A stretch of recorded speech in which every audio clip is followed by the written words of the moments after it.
Venya sat on the rooftop of her home in a small town, staring at the twinkling lights below. The entire house was filled with celebration. Her cousin had just been admitted into a prestigious engineering college. Relatives cheered, sweets were distributed, and her parents beamed with pride. But Venya felt like an outsider in her own home. Everyone expected her to follow the same path, engineering or medicine. But no matter how hard she tried, she couldn't feel the passion for numbers or formulas.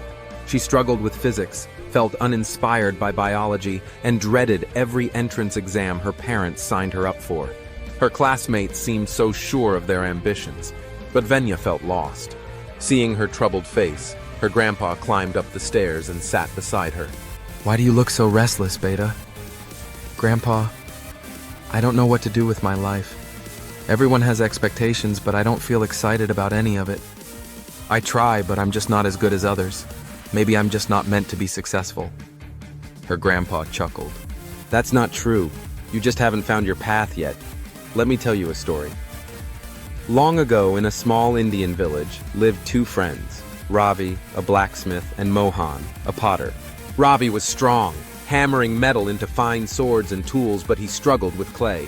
No matter how much he practiced, his hands couldn't shape delicate pots. Mohan, on the other hand, created beautiful pottery but found metalwork frustrating. One day, a grand contest was announced by the king to find the best craftsman. Excited by the challenge, Mohan decided to prove himself in metalwork, while Ravi thought he could master pottery.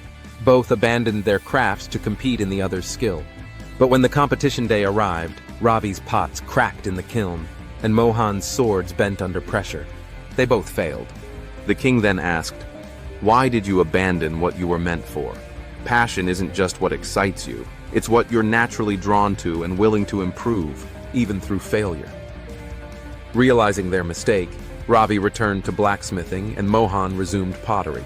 Over time, both mastered their crafts and found success, not by copying others, but by embracing what they were truly meant for. Venya listened carefully. "So you're saying I should stop forcing myself into something just because everyone else is doing it?" Her grandpa smiled. "Exactly. The world is full of different paths, but the right one is the one where you're willing to struggle, learn, and grow. What excites you? What makes you forget time when you do it?" Venya thought deeply.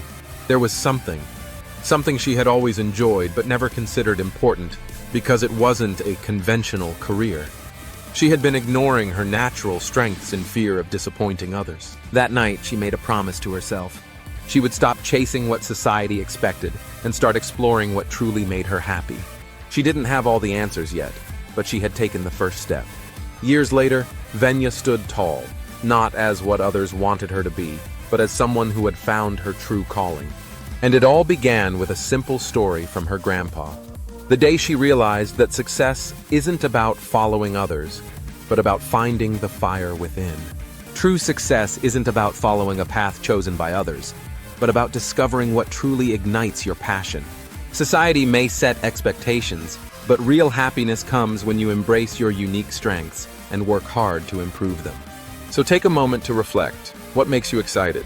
What challenges do you enjoy overcoming? Don't be afraid to explore, experiment, and follow your own path. If this story inspired you, share it with someone who might need to hear this. And don't forget to like, comment, and subscribe for more motivational stories.